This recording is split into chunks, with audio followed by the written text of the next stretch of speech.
I think I'm a special one. Fabregas, lovely ball threaded through. Costa, what a start!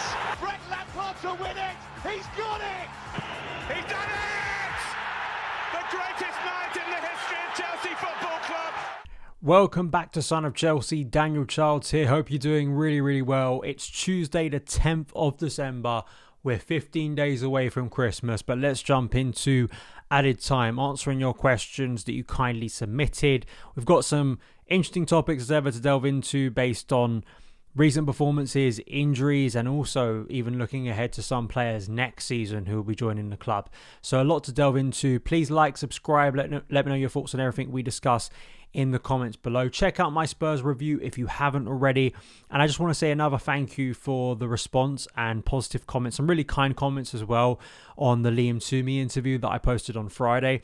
If you haven't checked it out, me and Liam, obviously from The Athletic, we delve into a lot of topics, and even though it was recorded and posted before the Spurs game, there's still a lot of evergreen stuff there. So a lot that we delve into in terms of the start of the season, how Maresca's been doing behind the scenes, and even looking ahead to the January transfer window. So definitely go and check it out. And if you have enjoyed it, please hit that like button on the video and share it around either on the podcast or the YouTube video to get it to more eyes and ears. So thank you once again. Really do appreciate it.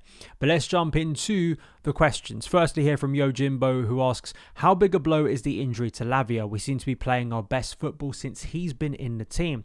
So Maresca post-game spoke about a hamstring problem that Lavia had, and that is why he was taking off at half-time, and they didn't want to risk losing him for the entirety of the festive period. Completely understandable, a little bit ironic and kind of a little bit funny given most of the analysis, and I'm guilty of this as well, was based around looking at that sub. And I did kind of wonder if it was injury related. I thought it was more to do with the elbow from Kulusevski rather than another injury problem, which Maresca alluded to. That was kind of referred to as a key tactical moment in the game because Malo Gusto comes on as a more conventional right back and Chelsea gain more control.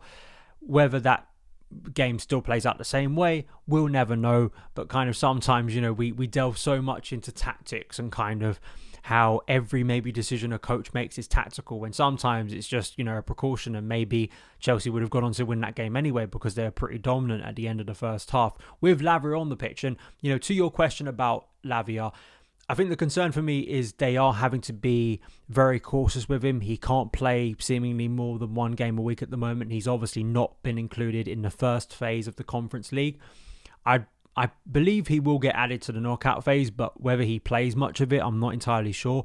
That in itself is a bit of a concern because to kind of be an integral player, I think you have to have a body that can deal with more than one game a week. I'm not saying to a silly extent, but Caicedo and Fernandes have been playing games more than once a week in this season, and their bodies seem to cope a lot better. So that in a way is a concern. And, Lavia had some really lovely moments in that first half, and I think he's really progressing his game now where maybe earlier in the season, he was doing more kind of the basics, breaking up play, intercepting, but maybe wasn't adding that clear ability to progress the ball forward.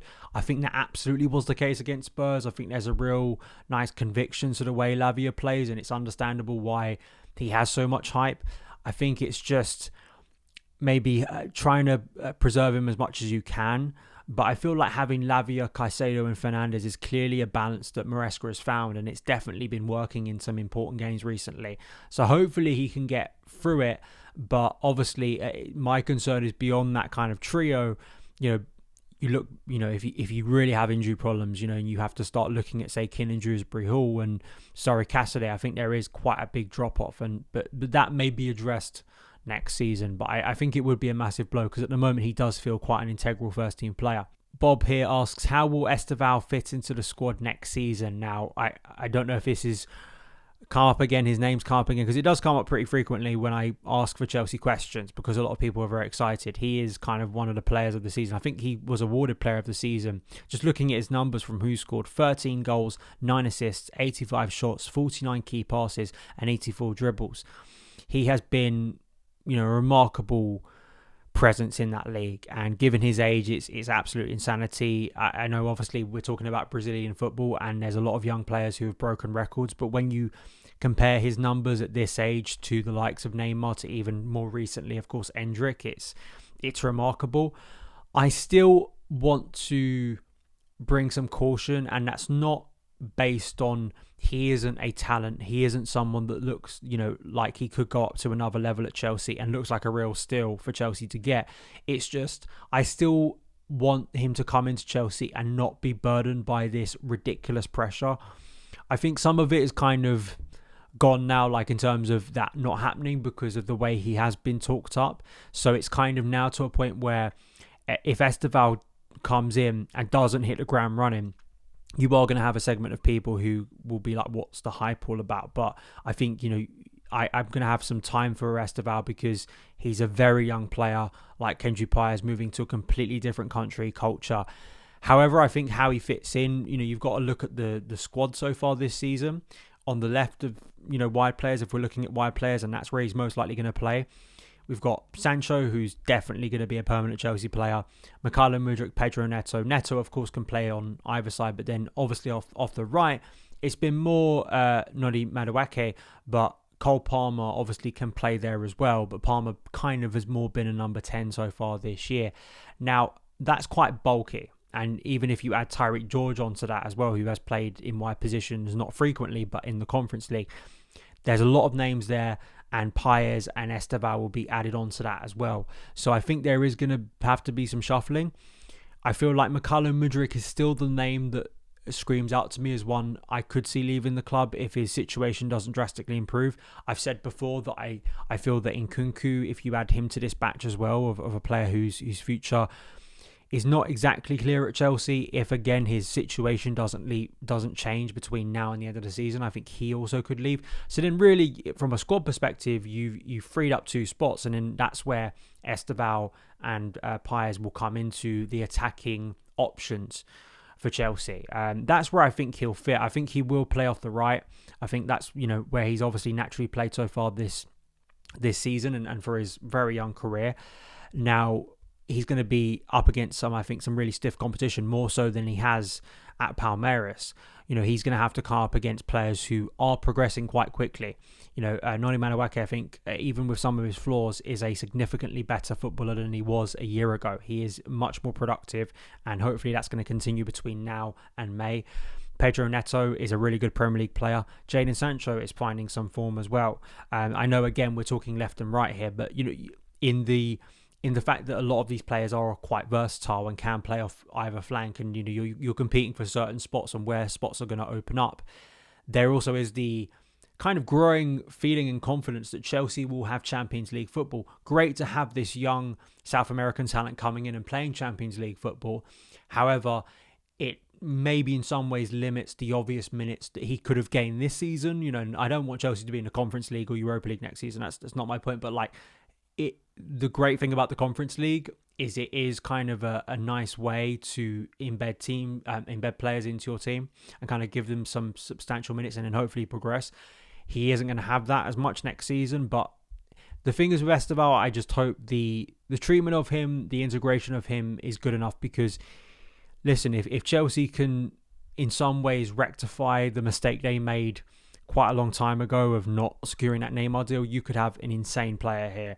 And I'm not going to choose, we can talk about it and we can theorize on it and you guys will have your preferences, but I think it's a good problem to have all of those attacking options. And if they're playing to the best of their ability, it just makes Chelsea's squad really strong, especially in the attacking third of the pitch, where so far this season we've seen the benefit of having that strength of depth, which Maresca has very much utilised. Drunken Clam, great name, asks, what's your thought on Jackson? Another big game he went missing, not good enough in my opinion.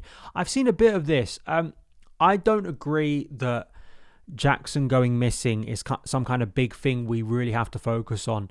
8 goals so far this season, 3 assists in 14 Premier League games. I don't even think he looked very emotional going off that pitch, and there's been video that's come out since of him on the bench looking very despondent. And I don't know if it's just a ferocious competitive thing, which I hope it is, and he's kind of disappointed with his own performance that he didn't score against Spurs again. But, Chelsea won the game, and attack-wise, we're still very productive, whether Jackson's scoring or not. And that's not a slight on Jackson. It's just, it shows you the quality we have in attack now. And I just think Jackson has been a brilliant player for Chelsea this year. I think he is so integral to so much of what we do. Even in that first half, he was making some really good runs in behind the defence. He's got speed to break a defensive line. I always think that when you watch Nicolas Jackson and speaking about him earlier, the guest I had on the show, Liam Toomey, did a piece about a lot of the pressing work that Jackson does off the ball. And I definitely suggest go and read that piece for The Athletic. I'll link below. And we've talked about it before on the show of the work he does off the ball, the smaller things he does throughout a game. When a ball is hit long from the goalkeeper and he's able to shrug off an opponent and turn and lay off a ball, maybe play a more intricate pass. I think he's a much more selfless player than he was 12 months ago.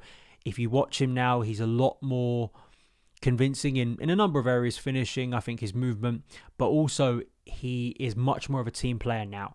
I see a lot more where I think Jackson of 12 months ago gets the ball and is always looking directly at goal, which in some ways is what you want in a striker. You want someone to be selfish when they do get those opportunities.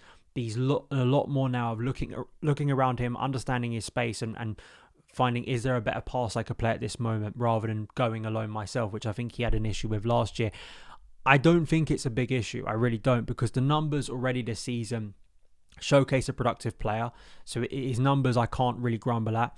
And you've also got to factor in the context of the Chelsea he's playing in. He's playing in a Chelsea with Cole Palmer, who's a ridiculously productive player. He's playing in a Chelsea attack that is getting goals from a number of areas. If he was the only Chelsea goal threat, I think it would be a more serious question. But whilst we've got this flurry of goals from a number of areas, I don't think it's as big an issue. But that's not, that's also me not trying to downplay Jackson, who I think is a brilliant player. Last question from Luke here. What do you think our centre-back solution is without Fofana? I think for all his critics, this period without him is proving that he's a level above the three below him in the pecking order. I absolutely agree with this. You saw a real problem that Chelsea have, and I think you saw it against Southampton and you saw it against Spurs.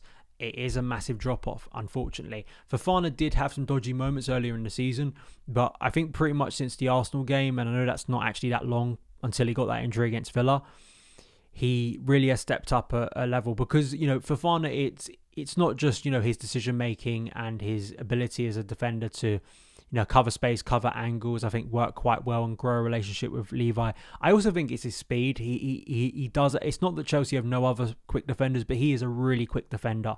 And that was always one of the things that excited me about signing him, particularly at a time when we thought Reece James may play a bit more. But you've seen the benefit, and especially in that back three, I was talking about it earlier of judging what game to do it.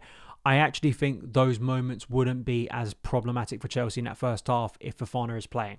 I think Fofana covers that space a lot better. I don't think Spurs get in as frequently. But of course, when you have to replace a player and you have to deal with injury-prone players like Fofana, I think, whether you think that's harsh or not, I think he is an injury-prone player based on the history at Chelsea and even before that.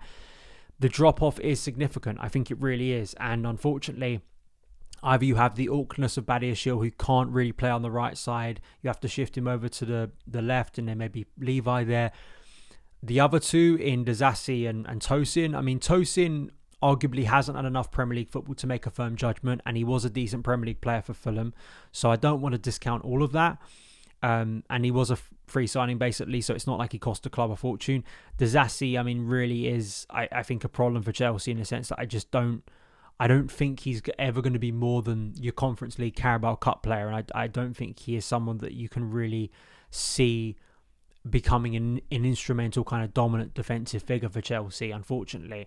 Despite the fact he got actually a load of minutes for Pochettino last year. That's obviously not happening this year.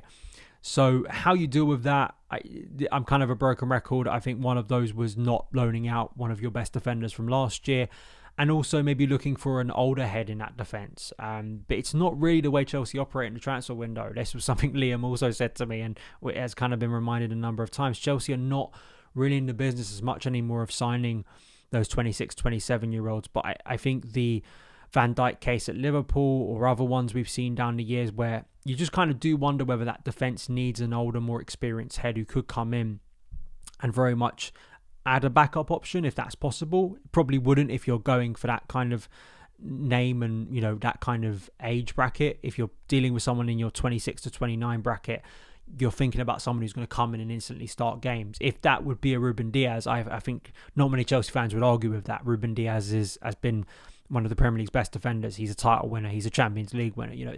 It would be a real coup if Chelsea could get him.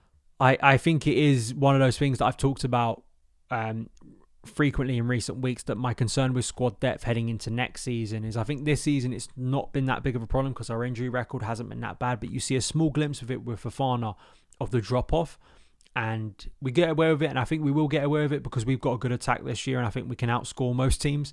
Obviously, when you come up against bigger opposition, you aren't going to get as many chances to score. So that's something that needs to be rectified. So those are my thoughts. Please let me know yours in the comments below. But that is it for today's Added Time. Let me know your thoughts. Follow me across the socials at SonOfChelsea. Be back for the Astana preview tomorrow as we head towards the end of the week. But there we go. Thank you again for watching. All the best.